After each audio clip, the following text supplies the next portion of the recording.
नमस्कार, प्लेनेटेक्स पर आपका स्वागत है।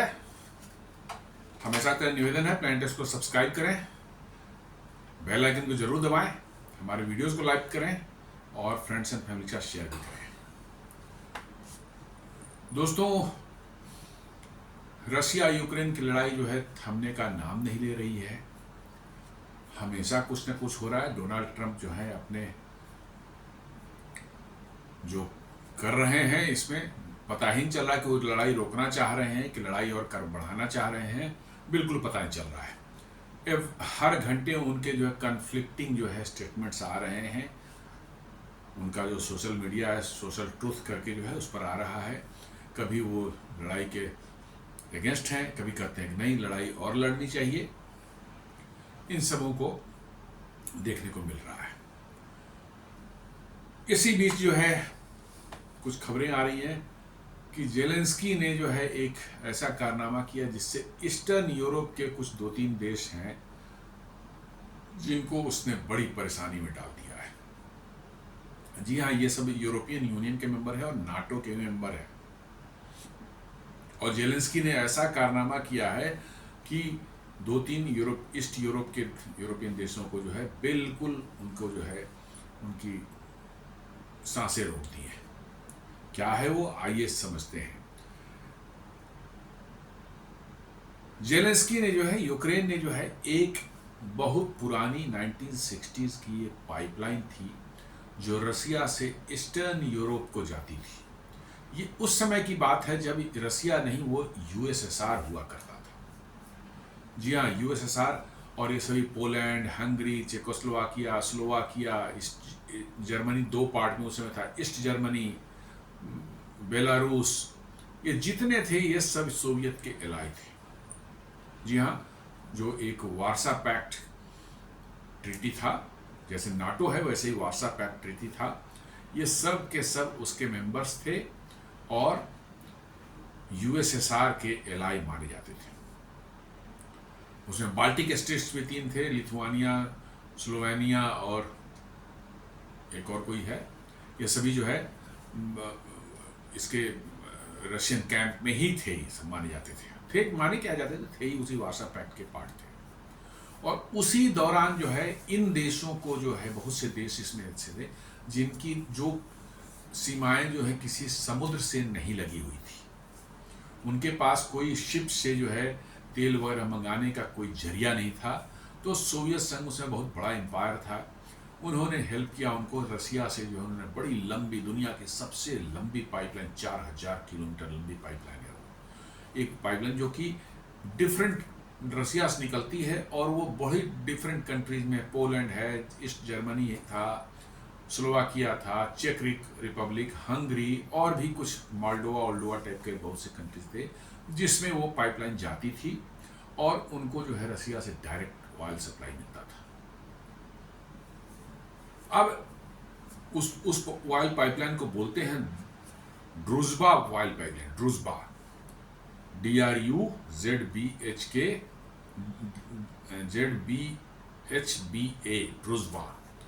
ड्रूजबा पाइपलाइन।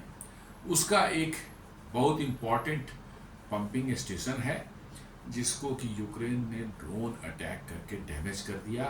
इससे जो है हंगरी और स्लोवाकिया 2 कंट्री खासकर जो है बता रहा हूँ, ये बड़े बुरी तरह से अफेक्टेड हो गए हैं। वो यूरोपियन यूनियन के मेंबर है। एक और बेलारूस का भी हुआ है, बट वो तो चूंकि रशियन कैंप में अभी भी है। लेकिन ये यूरोपियन यूनियन और नाटो के मेंबर हैं स्लोवाकिया और हंगरी। इनकी ऑयल सप्लाई पूरी तरह से बंद हो गई है और वो भी तब जबकि रिफाइंड प्रोडक्ट्स इसी हंगरी और स्लोवाकिया से जो है यूक्रेन ले रहा था और बिजली भी इन्हीं दोनों देशों से यूक्रेन को सप्लाई हो रही थी। तो वही ये कह रहा है कि Zelensky bytes hand that feeds it, मतलब जेलेंस्की ने उसी हाथ को काट लिया जो कि इसे खिलाता था। माने आप उस कंट्री से जो है कि जो एनर्जी सप्लाई लाइन को डिस्टर्ब करें, जो आपको वहां से रिफाइंड प्रोडक्ट जो दे रहा था और बिजली भी दे रहा था, और आपने उसी की क्रूड ऑयल सप्लाई को जो है बंद करवा दिया।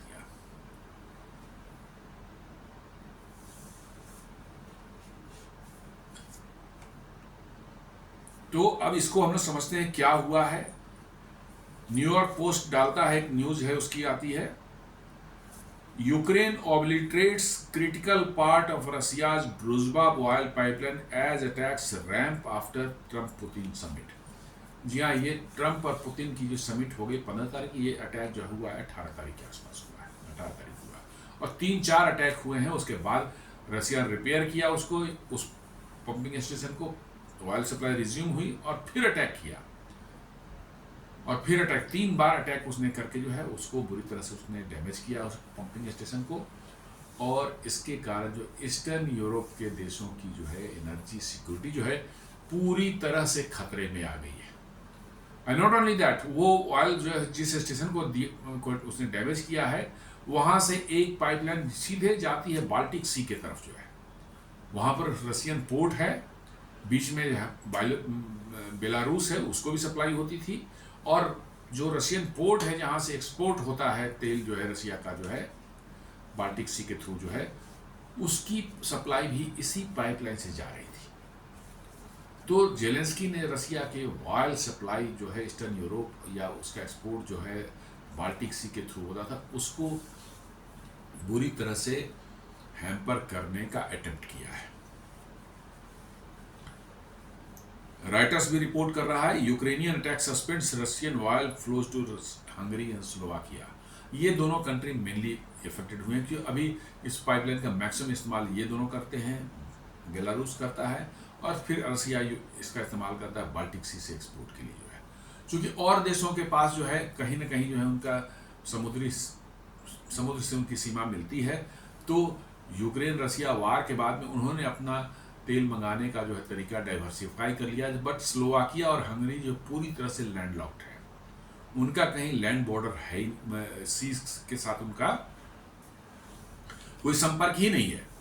और इसलिए यूरोपियन यूनियन ने स्पेशली जो है इनको रिलैक्सेशन दे रखा, एग्जाम्पशन दे रखा था स्लोवाकिया और हंगरी को, कि ठीक है आप रशियन तेल जो है उस पाइपलाइन के थ्रू खरीद सकते हैं।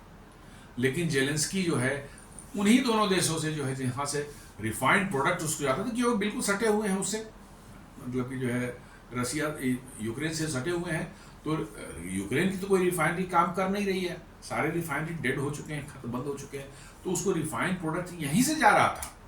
लेकिन इस देखिए मूर्ख और बेवकूफ़ और कितना बददिमाग आदमी है, इसने उसी को मतलब कि जो है ये पागल हो चुका है, बिल्कुल जैसे ट्रंप पागल हो चुका है वैसे ही जेलेंस्की तो उसके पहले से पागल हो चुका है। दिस फेलो हैज सिंपली, मतलब कि जो आप देख लें कि वर्चुअली इसने जो है 10, 20, 30 लाख लोगों को जो है बेघर कर दिया, 5-10 लाख लोग मारे गए। यूक्रेन आज बियाबान हो चुका है, पूरा यूक्रेन जो है बिल्कुल समझ लिए कि नेस्तनाबूद हो चुका है। न वहाँ लोग हैं, लोग तो सारे के सारे जो पॉपुलेशन थे वो आसपास के कंट्रीज में जाके पहुंच गए हैं, वहां पर शरणार्थी बन के रह रहे हैं और वो आना भी नहीं चाह रहे हैं। वो कह रहे जैसे हैं जिंदगी चल रही, जैसे भी चल रही है उन्हीं देशों में जिंदगी काटेंगे। यूक्रेन वापस नहीं आना चाह रहे हैं, क्योंकि ये पागल आदमी बैठा हुआ है, इसने तो यूक्रेन की एकदम बिल्कुल ऐसी वाट लगाई है, जस्ट लाइक गाजा जैसे हुआ है वैसे ही जो है यूक्रेन की भी सारे शहर जो है वहां आप देखेंगे सिर्फ मलबा ही मलबा पड़ा हुआ है। कितने लोग मारे गए अंदाजा लगाना भी मुश्किल है। अब लड़ने वाले नहीं, उनके पास सिपाही भी कम बच गए, सोल्जर्स भी कम बच गए, वो सड़क पर पकड़ लेते हैं किसी को भी जबरदस्ती, और नहीं किया तो उसको शूट कर देते हैं, पकड़ लेते हैं, बोलते हैं चलो अब तुम्हें बॉर्डर पर चल के लड़ाई लड़नी है। 2-4 घंटे की बंदूक चलाने की ट्रेनिंग देते हैं, बोलते हैं चलो लड़ाई लड़ो। ऐसे थोड़े होता है। लेकिन ये अभी बिल्कुल सनकी हो चुका है और छुट्टा सांड जिसको बोलते हैं उस तरह से हो चुका है। और ये जितना डैमेज यूक्रेनियन कर रहा है उतना ही डैमेज ये यूरोप को भी उतना ही डैमेज कर चुका है और कर रहा है। लेकिन यूरोप के आंख पर तो पट्टी बंधी हुई है। रसिया से 1000 साल की पुरानी जो उनकी दुश्मनी जो है, चर्च की दुश्मनी जो चल रही है, चर्च ऑफ इंग्लैंड और ऑर्थोडॉक्स चर्च ऑफ रसिया जो है, रशियन ऑर्थोडॉक्स चर्च जो है, इसके इन दोनों की दुश्मनी का जो है खामियाजा सारा का सारा यूरोप भुगत रहा है। तो आइए देखते हैं क्या हुआ है।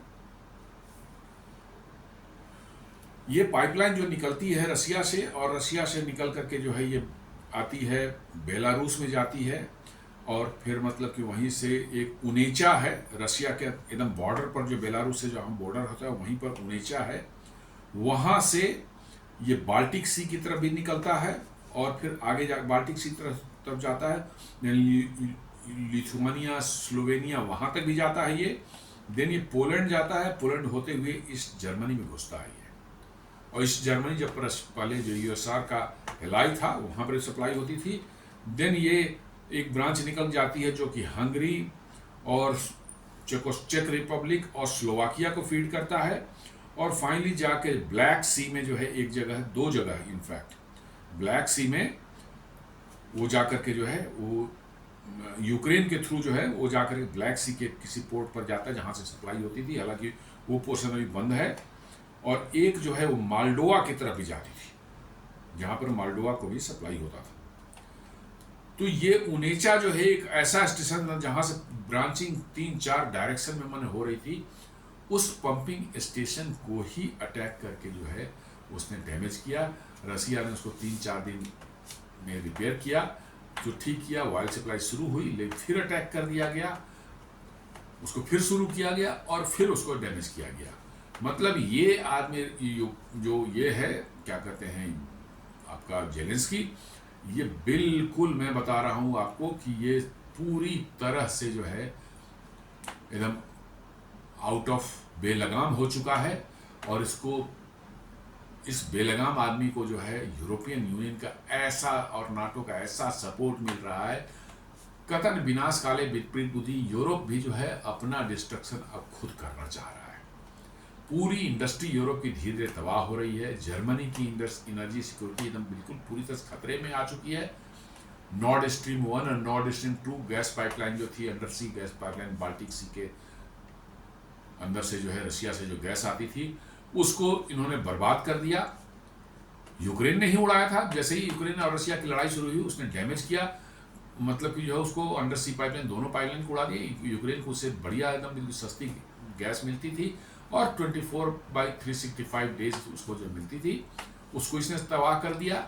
और अब जो कुछ पुअर कंट्रीज हैं ईस्टर्न यूरोप के, जिनका पास कोई सी से उनका कोई मतलब कनेक्शन नहीं है, उनकी एनर्जी सिक्योरिटी को भी इसने खतरे में डाल दिया है। और उसके कारण जो है आपको पूरा का पूरा कह सकते हैं ईस्टर्न यूरोप की एनर्जी सिक्योरिटी जो है वो खतरे में आ चुकी है।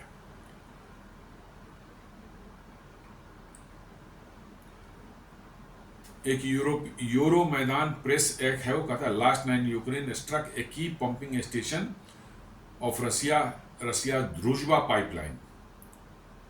The Unecha station pumps oil to Russia's Ust Luga port Baltic Sea में है, जो कि वहां से जाता है।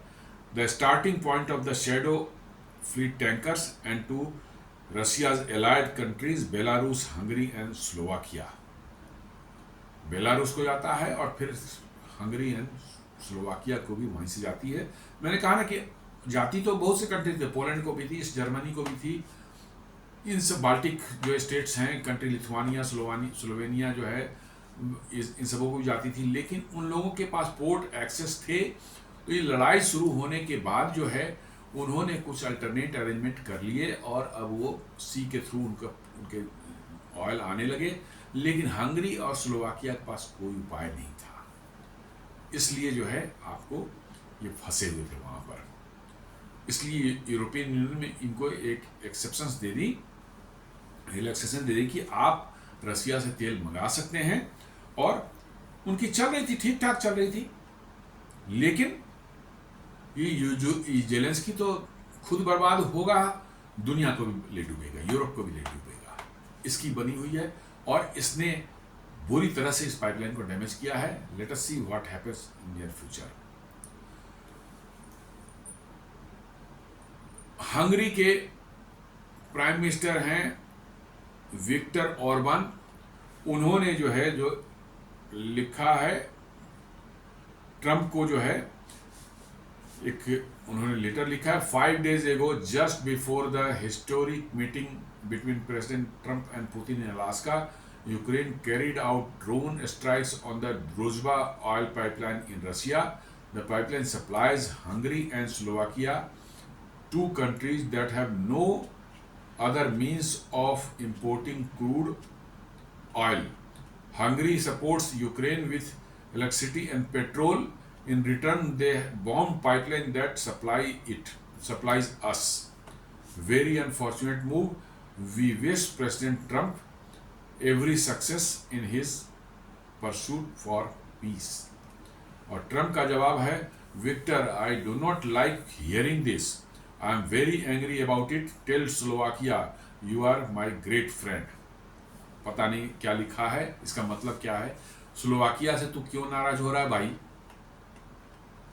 स्लोवाकिया की तो तेल रोक दी है यूक्रेन ने. तो नाराज होना तो यूक्रेन से नाराज हो जा. लेकिन ये आदमी का तो कुछ पता ही नहीं चलता है कि व्हाट एग्जैक्टली ही वांट्स. वो क्या करना चाहता है जिंदगी में, क्या उसके एम्स हैं लाइफ के प्रति, और मैंने कैसे वो चलाना चाहता है अमेरिका को, कैसे वो दुनिया को देखता है, कुछ पता नहीं चलता. ये अपने दुख दर्द बता रहा है, ये कह रहा है कि मैं तुमसे नाराज हूं. यहां लिख रहा है, हंगरी लिख रहा है उसको, और ये स्लोवाकिया के बारे में बोला कि I am very angry. Tell Slovakia. This is, मैंने क्या करें, दुनिया एकदम बिल्कुल मूर्खों के, मैंने लगता है मूर्ख लोग बैठ गए हैं ऊपर में. इनको जरा सा भी कोई ये नहीं है कि दुनिया चल कैसे रही है और क्या इसके परिणाम होंगे आगे. ये द्रुजबा पाइपलाइन को देखा जाए तो ये one of the world's longest and largest oil pipeline stretching over 4,000 kilometres from Russia to multiple European countries. और ये 60 मिलियन टन्स ऑयल जो है पर एनम जो है पंप करता है. बहुत बड़ी पाइपलाइन और कैपेसिटी बहुत बड़ी है इसकी. 60 मिलियन टन्स, मैंने समझ ली कि कई एक देशों की इतनी खपत नहीं होगी इतने तेल की. 2-4 छोटे छोटे देश मिला दिया जाए फिर भी उनकी खपत इतनी नहीं होगी. तो ये 4,000 किलोमीटर था और रशिया से मल्टीपल यूरोपियन कंट्री, खासकर ईस्ट यूरोपियन कंट्री को जाती थी. Built in 1960s during the Soviet era. 60s में ही बना था ये, जैसा मैंने पहले बताया था 60s में बना था. और ये सोवियत एरा का पाइपलाइन है. और इस पाइपलाइन से पोलैंड है, supplies crude oil supplies like Poland, Germany, Hungary, चेक Republic and Slovakia, apart from the Lithuania, Slovenia जो है बाल्टिक स्टेट्स थे, वो भी रशिया के सपोर्ट के एलाई थे कोल्ड वार के दौरान, जो वार्सा पैक्ट के कंट्रीज थे. It provides a relatively stable and cost-effective oil supply compared to seaborne imports. It supports refineries and industries in landlocked countries. ये बहुत ही सस्ता और स्टेबल मतलब सप्लाई का एक सोर्स था इन ईस्टर्न यूरोपियन कंट्रीज के लिए, जो कि वहाँ की इंडस्ट्रीज, रिफाइनरीज, इन सबों को जो है सपोर्ट करता था, लैंडलॉक कंट्रीज को जो है. इनफैक्ट पाइपलाइन जो होती है, आप यदि देखें एनर्जी ट्रांसपोर्टेशन में, तो पाइपलाइन जो से एनर्जी ट्रांसपोर्ट करना सबसे सेफ और सबसे चीपर और सबसे इफिशिएंट तरीका है. आप शिप से करते हैं, चाहे कोई और मीन से करते हैं, रेलवे टैंकर्स करते हैं, इन सबों में खतरे हैं. आग लगने के खतरे हैं, एक्सीडेंट हो जाए तो आग लग जाए, ये सब बहुत सी चीज़ें होती हैं. आपको जो है लीकेज की संभावना होती है, स्पिलेज हो जाए, मतलब कि जो है शिप में जो है कोई प्रॉब्लम हो जाए, स्पिलेज हो जाए, तो इन्वायरमेंटल खतरा मैंने सी में पैदा हो जाता है. पाइपलाइन में ऐसा नहीं होता. सबसे कॉस्ट इफेक्टिव, इफिशिएंट और most reliable all weather supply without any मतलब कि जो है डिस्टर्बेंस हो सकता है. और ये जो है इन यूरोपियन कंट्रीज को जो है, ईस्ट यूरोपियन कंट्रीज, खासकर वो पुअर यूरोपियन कंट्रीज है, उनके ऑयल्स का जो सप्लाई का जो एकमात्र इनका जरिया था, जिसको कि यूक्रेन डिस्ट्रॉय करना चाह रहा है. The EU granted an extension to countries like Hungary, Slovakia and Czech Republic that relied on Russian oil delivered via the southern section of the Druzhba pipeline to allow oil imports considering their dependence on it. मतलब EU ने जो है एक special exemption दिया था Hungary और Slovakia को कि साहब आप द्रुजबा पाइपलाइन के थ्रू जो है अपने एनर्जी रिक्वायरमेंट, अपने क्रूड ऑयल रिक्वायरमेंट फुलफिल कर सकते हैं, क्योंकि उनके पास दूसरा कोई रास्ता नहीं है। उनके पास कोई पोर्ट नहीं है जहाँ से वो इंपोर्ट कर सकें, और कोई पोर्ट पर कहीं इंपोर्ट भी करते हैं तो वहाँ से आपको अपने देश में लाने के लिए फिर पाइपलाइन बनानी पड़ेगी। वैसी व्यवस्था नहीं है उनके पास में। और they are very poor country, बहुत माने रिच कंट्री नहीं है वो। तो उसके लिए स्पेशल एग्जेम्पशन यूरोपियन यूनियन ने दे रखा था। लेकिन इस बदतमीज जो है ये जेलेंस्की को ये बर्दाश्त नहीं है कि रसिया किसी को भी ऑयल बेचे, और इसी ऑयल का जो है रिफाइंड प्रोडक्ट जो है पेट्रोल और डीजल जो है वो इन्हीं दोनों देशों से ले रहा था अपनी लड़ाई लड़ने के लिए। अब पता नहीं अब क्या करेगा। तो वो इतना ज़्यादा डिस्ट्रक्टिव हो चुका है अभी यूरोप में जो है, यूरोप को इसके बारे में सोचना चाहिए कि what they will get from this, ये कहाँ तक जाएगा और क्या होगा। मतलब कि जो है बहुत मुश्किल है मैंने कहना कि कहाँ किस डायरेक्शन में ये वार जा रहा है।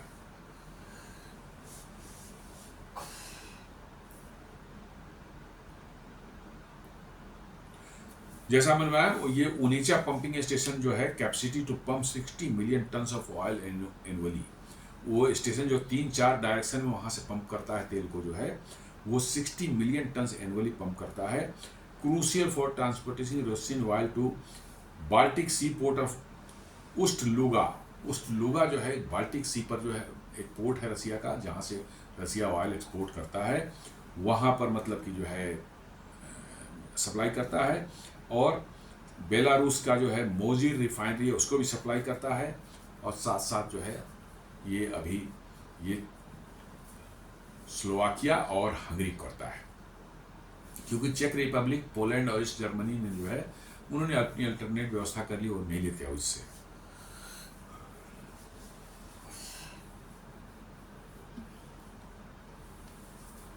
अब इसके एवज में जो है हंगरी ने जो है यूक्रेन को कहा है कि भाई हमारी एनर्जी को तुमने बंद कर दिया, अब तुम्हारी जो है इलेक्ट्रिसिटी सप्लाई और पेट्रोल सप्लाई जो यहाँ होती थी, पेट्रोल तो बनेगा ही नहीं। जब पेट्रोलिंग क्रूड ऑयल आना बंद हो गया तो पेट्रोल तो बन नहीं सकता, वो तो डिस्टर्ब होना ही है। लेकिन इलेक्ट्रिसिटी जो बनती थी वो था कि इलेक्ट्रिसिटी सप्लाई हम यूक्रेन को बंद कर देंगे, और करना भी चाहिए, बिल्कुल करना चाहिए। क्योंकि भाई हमारे एनर्जी सप्लाई को आप कट कर रहे हैं तो हम आपकी एनर्जी सप्लाई को कैसे जारी रख सकते हैं। हम ही से ले रहे हैं और हम कहीं से दूसरी चीज मंगा रहे हैं, तो उसको जो है आपने डिस्टर्ब कर दिया। तो Hungary is very angry. On August 18 Ukrainians general staff reported strike on the Nikolskoye 1 pumping station in Russia Tambov oblast, another Druzhba hub. ये एक निकोल्स्कोई 1 जो है पंपिंग स्टेशन है। 18 तारीख को जो है यूक्रेन के आर्मी के कोई जनरल ने है उसने कहा कि हमने निकोल्स्कोई 1 जो पंपिंग स्टेशन उसको डैमेज कर दिया है। ये द्रुजबा का जो है एक अनदर है, मतलब यूनेस्का के अलावे जो है अनदर पंपिंग स्टेशन है जिसको उन्होंने 18 तारीख को डैमेज किया था। तो नेचुरली पाइपलाइन में कहीं भी किसी पंपिंग स्टेशन बीच में आप डैमेज कर देते हैं तो आपकी सप्लाई जो है रुक जाएगी। The attack force Hungary foreign minister Peter Szijjarto to confirm a temporary suspension of Russian oil transit of Hungary to Hungary before announcing on 20 August that deliveries has resumed.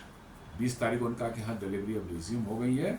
However, latest attacks have hampered oil supply to Hungary again।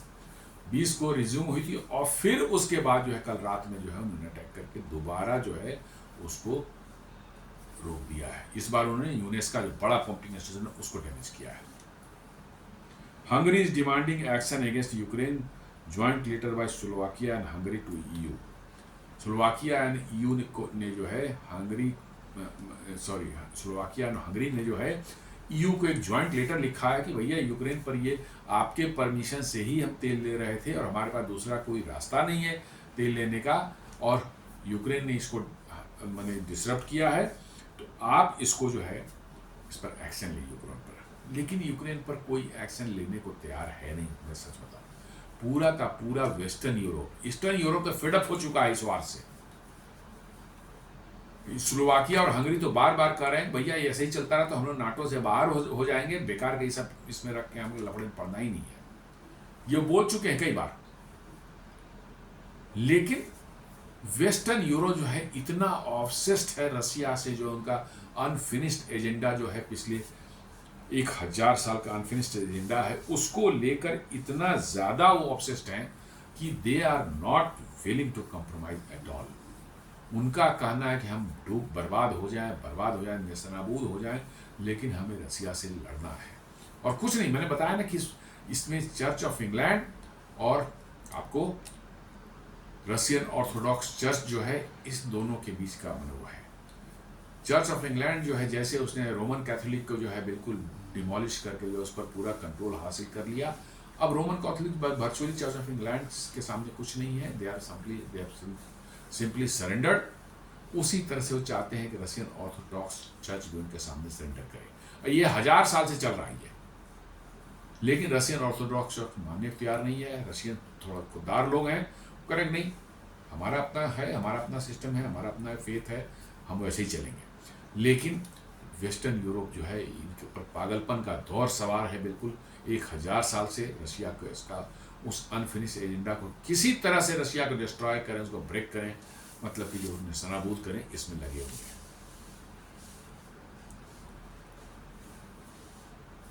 अब ये जो Hungary और Slovakia जो है, European union को जो लिख रहे हैं और उनसे रिक्वेस्ट कर रहे हैं कि भाई हंगरी यूक्रेन पर एक्शन लो, कुछ होगा क्या? बिल्कुल कुछ नहीं होगा। यूरोपियन यूनियन का सबसे मजबूत देश जो है, इकोनॉमिकली जो कहिए, मिलिट्री भी अच्छी खासी है, ठीक ठाक, सबसे जो मजबूत देश है वो कौन है? जर्मनी। जर्मनी की क्या दुर्दशा की यूक्रेन ने? जैसे ही लड़ाई शुरू हुई, 2-3 महीने हुए होंगे या एक दो महीने ही हुए होंगे, सबसे पहला काम उसने किया, किसको हिट किया? जर्मनी को हिट किया उसने। कैसे?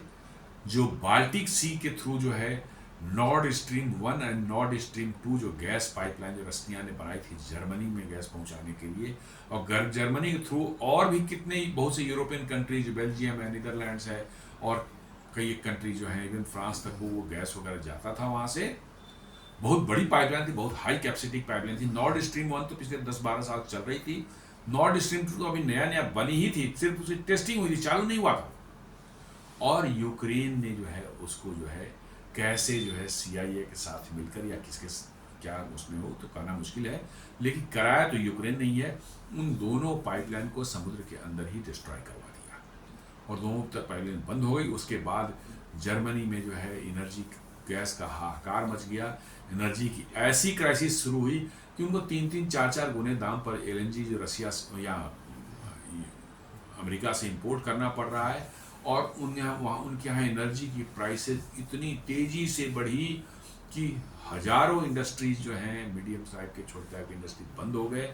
बहुत से बड़े इंडस्ट्री में वॉक्सवैगन वगैरह जो वाले, उन्होंने कहा कि यदि यही हालत रहा एनर्जी की कॉस्ट का जो है, तो हम जर्मनी से माइग्रेट करके कहीं और जाएंगे, हम अपना उठा कर यहाँ से ले जाएंगे, हम यहाँ जर्मनी में नहीं रह सकते, क्योंकि ऐसे इस माहौल में काम का इतने हाई प्राइसेस पे एनर्जी के साथ जो है हम अपनी कार बना के दुनिया में नहीं बेच सकते।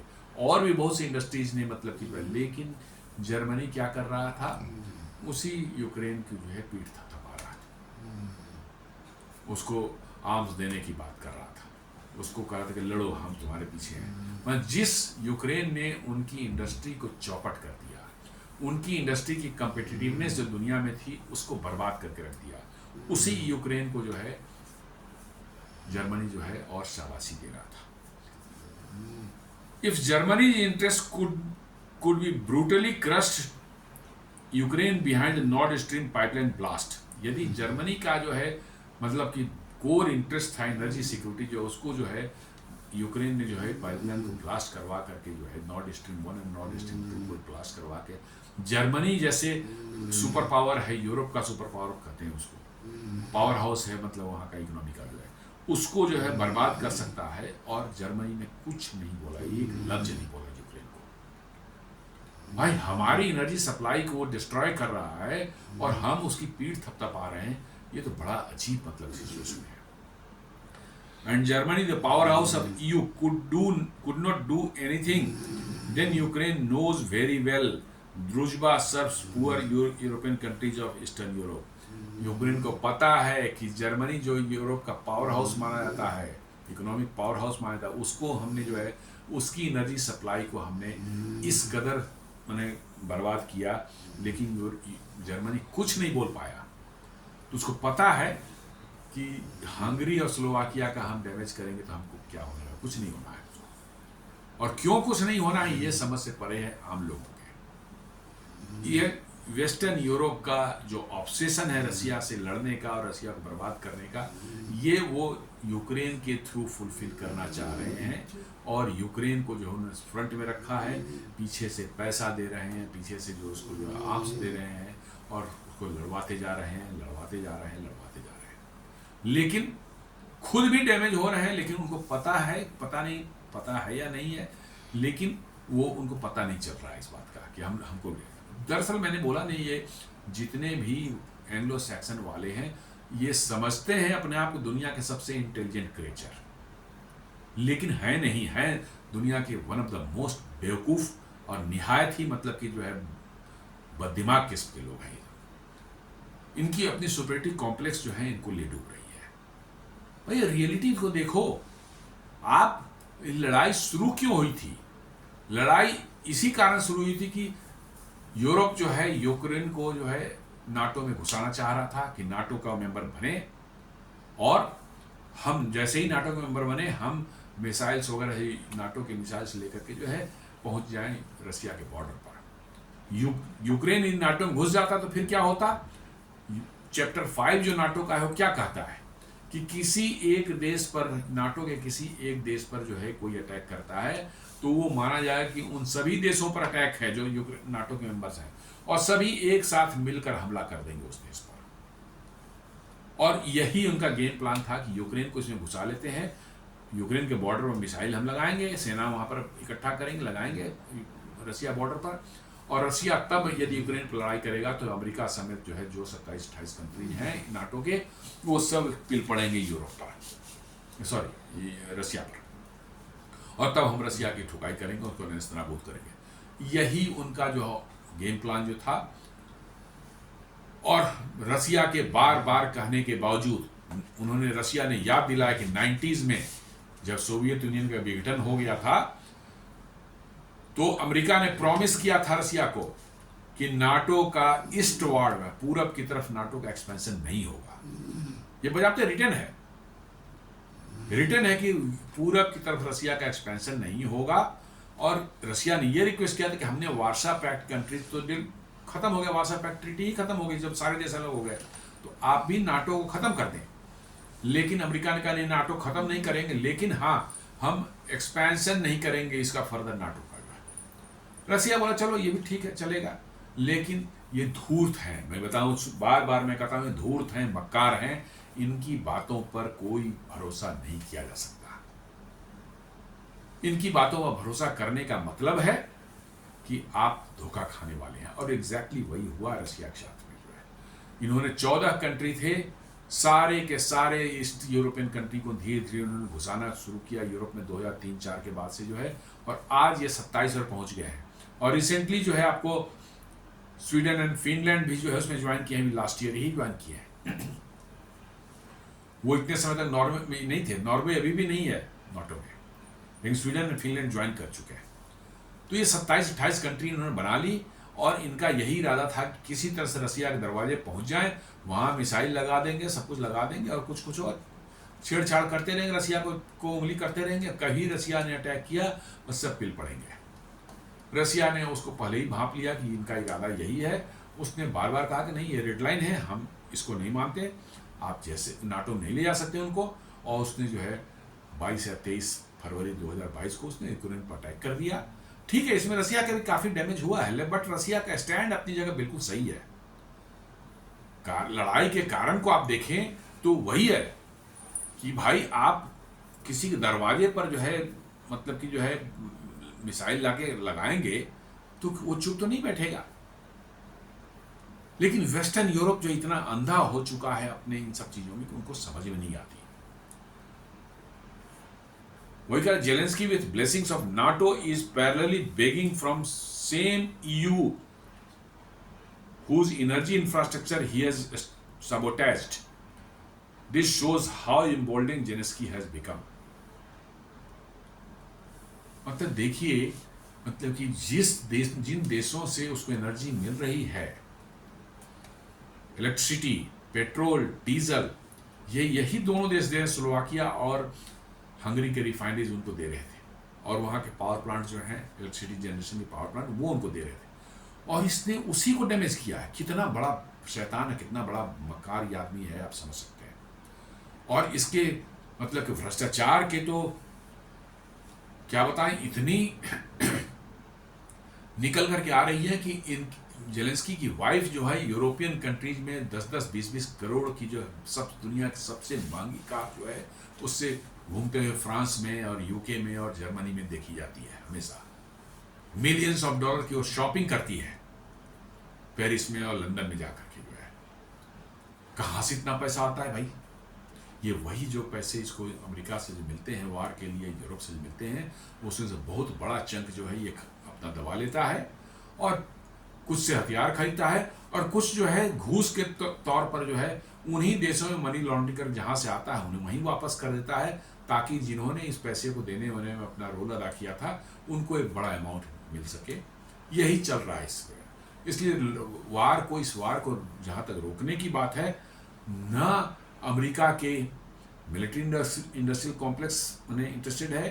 ट्रंप को छोड़ दें, ट्रंप का तो कुछ अलग ही हिसाब किताब है, बट जहाँ तक इसको आप समझते हैं, क्या कहते हैं, डेमोक्रेट्स को समझते हैं, डेमोक्रेटिक पार्टी को समझते हैं, वो सारे के सारे उनके जितने भी इम्पोर्टेंट लीडर्स थे, आप देख लें, एक रिपोर्ट मैंने देखी थी, ऑल्दो ये कंफर्म रिपोर्ट नहीं है, कि जितने लीडर्स थे इस रशियन वार के समय में, किसी के अकाउंट में $80 मिलियन आ गए, किसी के अकाउंट में $90 मिलियन आ गए, इवन हिलरी क्लिंटन के अकाउंट में भी $80 मिलियन आ गया, ओबामा के अकाउंट में पैसे आ गए, बाइडन के बेटे के अकाउंट में पैसे आए। कहाँ से ये पैसे 80-90 मिलियन डॉलर जो है सबके अकाउंट में, सैकड़ों लोगों के अकाउंट में गए, क्योंकि $300 बिलियन 300 बिलियन डॉलर जो है बोलता है कि अमेरिका ने रसिया को, यूक्रेन को दिए। यूक्रेन खुद बोलता है कि भाई उसमें से तो हमारे यहाँ तो है सिर्फ 172 ही बिलियन डॉलर पहुंचे, रेस्ट कहाँ गए हमको खुद पता नहीं है। मतलब वो मनी लॉन्ड्रिंग होकर के वो करीब 125 बिलियन डॉलर जो वापस यूएस चला गया, उसमें किन लोगों ने खाया पैसे, किन लोगों ने नहीं खाया, वो तो बड़ा कहना बहुत मुश्किल है। तो ये लड़ाई नहीं है, ये अपने ही देश के रिसोर्सेज को लूटने का धंधा अमेरिकन और यूरोपियन ने चला रखा है। इस वार के बहाने पैसा जेलेंस्की को दिया जाएगा, जेलेंस्की उसमें से कुछ पैसा रख लेगा, कुछ पैसा जो है मनी लॉन्ड्रिंग करके वापस उन्हीं देशों में भिजवा देगा जहां से आया है, और इससे जेलेंस्की मौज करेगा, और वो लोग जिन्होंने जो इस वार को चलाए रखने में दिलचस्पी, वो भी मौज करेंगे। ये बड़ा अजीब मतलब कि जो है बन गया है ये, फॉर नो रीजन ये वार 3.5 साल से चल रही है, और मतलब कि जो है इसको खत्म करने के अब आज डोनाल्ड ट्रंप का जो है एक बड़ा क्रिप्टिक मैसेज आया है, वो पढ़ने के बाद, देखने के बाद तो बड़ा अजीब है। कहता है इंटरेस्टिंग टाइम्स आर अहेड, मतलब कि ये क्या मतलब है इसका। और साथ साथ उन्होंने कहा है कि नहीं, लड़ाई जीतने के लिए जो है अटैक भी करना पड़ता है, सिर्फ डिफेंड करके आप लड़ाई नहीं जीत सकते। क्या वो फिर यूक्रेन को लॉन्ग रेंज हथियार देना चाह रहे हैं, खतरनाक हथियारों से यूक्रेन को देना चाह रहे हैं, तो कि जो कि रशिया के इनसाइड में अटैक कर सके? तो रशिया चुप तो बैठने वाला नहीं है, और इससे ये खतरा हमेशा बना हुआ है कि यदि रशिया पर आप ज़्यादा प्रेशर देंगे, ज़्यादा आप यदि होगा, तो कहीं न्यूक्लियर थ्रेशोल्ड को क्रॉस न कर जाए रशिया। जी हाँ, आपने इतने सैंक्शंस लगा रखे, 21,000 सैंक्शंस लगा रखे हैं, हो गए 3.5 साल हो गए, रशिया को आपने वर्ल्ड के फाइनेंशियल जो सिस्टम है, स्विफ्ट वगैरह जो, उसे अलग कर रखा है, फिर भी वो सर्वाइव कर रहा है। अब उसको फर्दर यदि आप प्रेशर कर देते रहेंगे, तो पूरे चांसेस हैं कि न्यूक्लियर थ्रेशोल्ड यदि क्रॉस हो गया तो कितनी बड़ी तबाही होगी ये कोई नहीं जानता, और अमेरिका भी इस मुगालते में न रहे कि उसको हिट नहीं हो सकता। बिल्कुल हो सकता है, अमेरिका ये सोच रहा है कि नहीं सिर्फ रसिया हिट हो जाएगा, अमेरिका को बच जाएगा, अमेरिका को, ये गलतफहमी है। और ये कुछ नहीं, पावर का, पैसे का नशा है अमेरिका का, जो उसको बोल रहा है कि नहीं तुम्हें कुछ नहीं होगा, जो मर्जी करना है कर लो। ऐसा नहीं है। यदि न्यूक्लियर थ्रेशोल्ड क्रॉस होता है, रसिया के द्वारा करता है रसिया, तो यूरोप के साथ साथ अमेरिका भी जो है सेफ नहीं रहेगा। ये सोचने वाली बात है और इस पर पूरी दुनिया को सोचना है। लेकिन अमेरिका अपने पैसे और सत्ते पावर के नशे में चूर है। यूरोप जो है वो अपना 1000 साल का पुराना अनफिनिश्ड एजेंडा को पूरा करने के लिए मतलब कि उस नशे में चूर है। जेलेंस्की जो है लूट मार भी करना है और पैसा कमाना इस वार से जो है ये उसका एम बना हुआ है, और वो किसी हद तक जाने तैयार है। वो कॉमेडियन आदमी को बना देंगे राष्ट्रपति तो क्या करेगा, यही करेगा। तो दोस्तों ये था आज का मेरा विश्लेषण, कैसे रशिया ईस्टर्न यूरोप के कुछ देशों की ऑयल पाइपलाइन सप्लाई, जो रसिया जो उनकी एनर्जी सिक्योरिटी का एकमात्र जरिया था, उसको रसिया यूक्रेन ने कैसे बर्बाद किया है और कैसे यूक्रेन ने उनकी एनर्जी सिक्योरिटी खतरे में डाला है। और साथ साथ रसिया के ऑयल सप्लाई जो बाल्टिक सी से होती है वो भी उसी पाइपलाइन के थ्रू से कहीं एक ब्रांच से होती है, उसको भी डिस्टर्ब करने का उसने कोशिश किया है। निश्चित रूप से ये रसिया को और भी मतलब कि जो है एग्रेवेट करेगा, उसको और भी गुस्सा दिलाएगा और रसिया जो है फर्दर जो है अटैक। अभी कल की ही न्यूज है कि 540 ड्रोन्स और करीब 40 मिसाइल इस साल के सबसे बड़ा अटैक जो कल ही जो है यूक्रेन के डिफरेंट सिटीज़ और डिफरेंट मिलिट्री इंस्टॉलेशन पर रसिया ने किया है। तो मामला तो बढ़ता जा रहा है। मामला रुकने के ख़त्म होने के बजाय जो है ये और कंटिन्यू होता जा रहा है। और इसको जो है राइट पर्सपेक्टिव में शायद ना यूरोपियंस देख रहे हैं ना अमेरिकन्स देख रहे हैं, क्योंकि उनका दिमाग है कि इस लड़ाई से कितने पैसे बनाए जा सकते हैं। उनका ध्येय यही है, वहाँ के लोगों के लीडर्स और मिलिट्री इंडस्ट्रियल कॉम्प्लेक्स का जो है, और इसलिए लड़ाई कभी रुक ही नहीं सकती, मेरा अपना मानना है। तो आप समाप्त करता हूँ अपने वीडियो को। उम्मीद करता हूँ वीडियो आपको पसंद आया होगा। इसे लाइक करें, सब्सक्राइब करें हमारे चैनल को, अपने फ्रेंड्स एंड फैमिली के साथ वीडियो शेयर करें और बेल आइकन दबाएं बिल्कुल नहीं भूलें। धन्यवाद।